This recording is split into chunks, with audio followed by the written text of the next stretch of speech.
Hello viewers, कैसे हैं आप? उम्मीद करता हूँ बेहतर होंगे। सैनिक स्कूल की चॉइस फिलिंग प्रोसेस को बच्चे कंप्लीट कर रहे हैं। अपने अपने पसंदीदा सैनिक स्कूल्स को सेलेक्ट किया जा रहा है। और देखिए, इसमें क्या है कि जो हर एक बच्चा है उसकी 3 कैटेगरी में वेटिंग लिस्ट दिखाई गई है, WA, WB, WC। तो WA, WB, WC को किस हिसाब से लिया गया है, और बहुत सारे बच्चों का कुछ भी नहीं शो हो रहा है इसमें।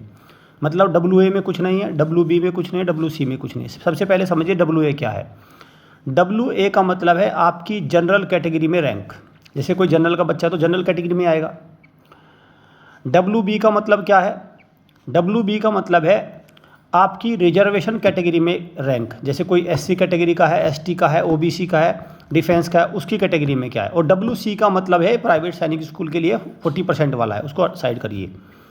अब बहुत सारे बच्चों का क्या है, ना WA में कुछ है, ना WB में, और WC में भी कुछ नहीं है। तो मतलब क्या हुआ, देखिए ये जो WA, WB, WC बनी है, ये 10 टाइम्स वैकेंसी के अकॉर्डिंग बनी है। मेडिकल में तो इन्होंने 3 गुना बुलाए थे, लेकिन जो ये पूरी लिस्ट है वो 10 गुना के है। 10 गुना तक प्रोविजनल वेटिंग लिस्ट जो 1 है उसमें बच्चे शो हो रहे हैं। ठीक, क्लियर भाई? तो जिसका WA, WB, WC दिख रहा है वो 10 टाइम्स वैकेंसी में दिख रहा है। जैसे किसी सैनिक स्कूल में जनरल कैटेगरी में 20 वैकेंसी है तो आपको 200 तक ही उसमें रैंक दिखाया जाएगा।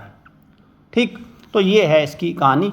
और बाकी फिर जो अलग अलग वेटिंग लिस्ट है वो तो बाद में आएंगी, अभी तो यही है। इसमें अगर सीट भर जाती है तो ठीक है, नहीं तो फिर बाद में एक सिंगल वेटिंग लिस्ट है और फिर एक सिंगल चॉइस वाला ऑप्शन है, वो अलग है।